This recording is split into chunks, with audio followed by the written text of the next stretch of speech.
Growing up, I had dreams and aspirations, but always felt like the kid that didn't fit in. For the most part, I wasn't a bad kid, but when I made the transition into adulthood, I turned to the streets for guidance.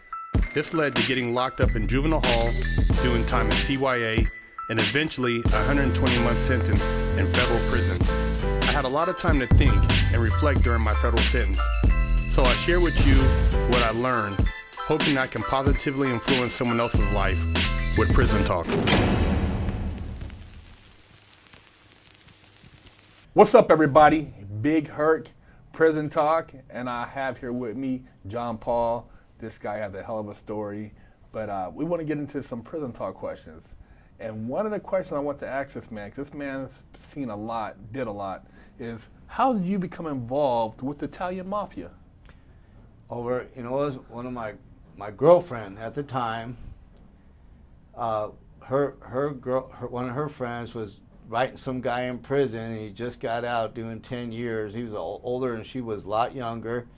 And, I just hooked up. I got a settlement for like $15,000 when I turned 18. And I had a big lump of money, and then, I guess this guy needed help. He just got out of prison, and,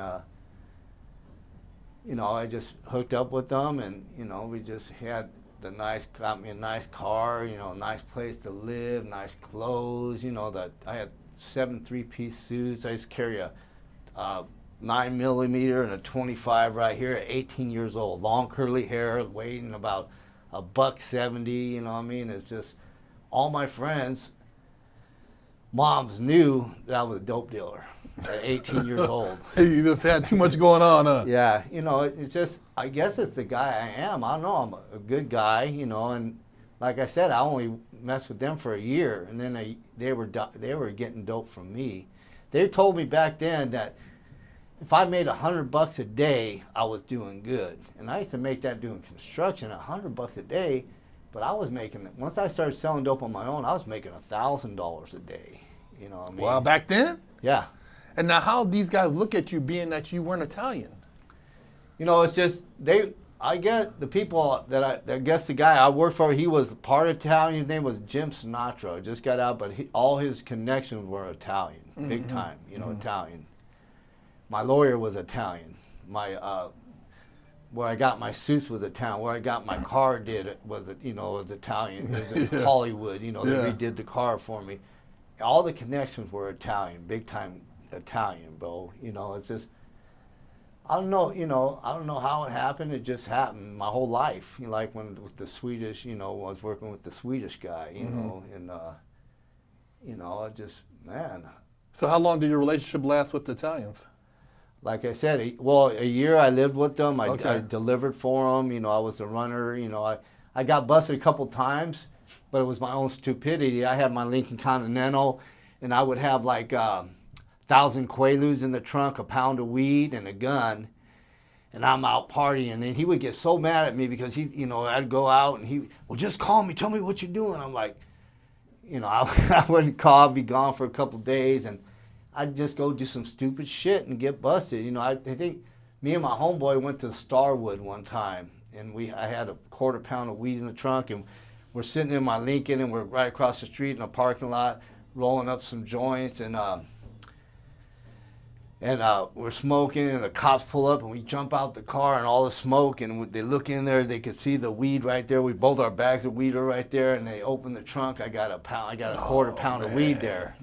Just stupid shit I did. Yeah. They bailed me right out. 2 weeks later, same nightclub. I got 1,000 Quaaludes in my car, a pound of weed, and a gun, and I go in the nightclub, I'm telling the bouncers, what's all the Quaaludes you got right now? $5 a piece. And I'm like, I got 1,000 in the car. They don't know that, but they sold what I had. I made like $200 in like 5 minutes. Go get more. And I go, I got to walk out. I got to take a break. I was high. I went outside. I went on Santa Monica Boulevard. I lit up a joint, and right in front of a cop. And I looked at it, and I threw it down, and it's the same 2 cops that busted me 2 weeks before. Oh, my God. And I don't know why, but when I walked out of that club, I get my homeboy by valet parking. I just give him my Yeah. ticket, and then I get out there, and the cops, where's your car at? And I go, I wrecked it, but I had, like I said, 1,000, and they arrested me again, and I went to court, Beverly Hills. I had two Quaaludes for sale. I got me 20 Quaaludes, and then 2 weeks before, I had the quarter pound. My lawyer, I had a Frank DeSabatino, a little Italian dude, took me to court in his Porsche, Beverly Hills, and got me drug diversion. Oh, And then I asked him what I owe you. He goes, oh, just get me a gram of coke and hook me up with some chick. Oh, this is how it was back in the day, huh? That's how it was. Man. Wow. Drove me in his Porsche, and it was like, oh shit, little 18-year-old just getting into shit. yeah, like I said, like my other connection, Big Joe, Crazy Joe. This dude was the coolest man in the world. He was, like I said, he was probably 6'5". He was our brother. He always listened to Jimi Hendrix in his car. He had a big old Eldorado.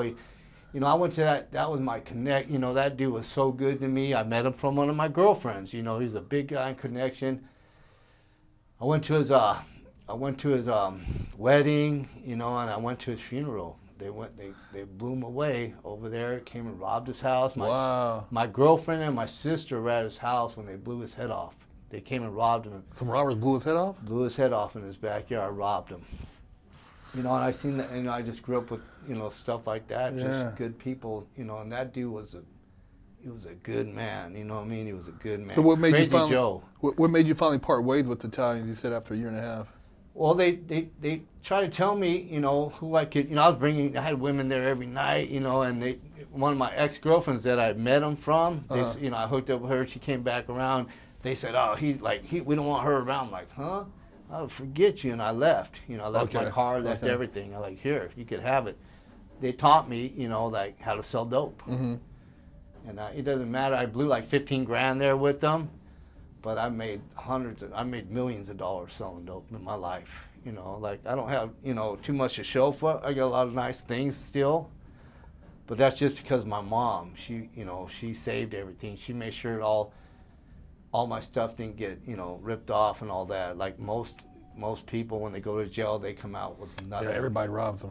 Yeah. Nothing, Yeah. bro, nothing. And I think, I have all of my tools. I have all my cars. I have everything. And it's when I was in prison, I just bought my Corvette, and I got my Harley, and I'm sitting in there. I got these nice cars, and I hear the Harley, out there on the other side of the wall. I'm like, man, I got all this nice stuff, but I can't even use it because I'm here in prison, bro. It doesn't make no sense, but it tripped me out. Like I said, 6 months after I left them, they were buying shit from me. That's crazy. Just the connections I had my whole life. They always had the connection, want to front me. My whole life. I would meet him, and the next, they'd say, hey, that guy said, here's his number, just call him, he wants, and I call him, they want to front me. That's my whole life story, man. There you have it. John Paul, Prison Talk.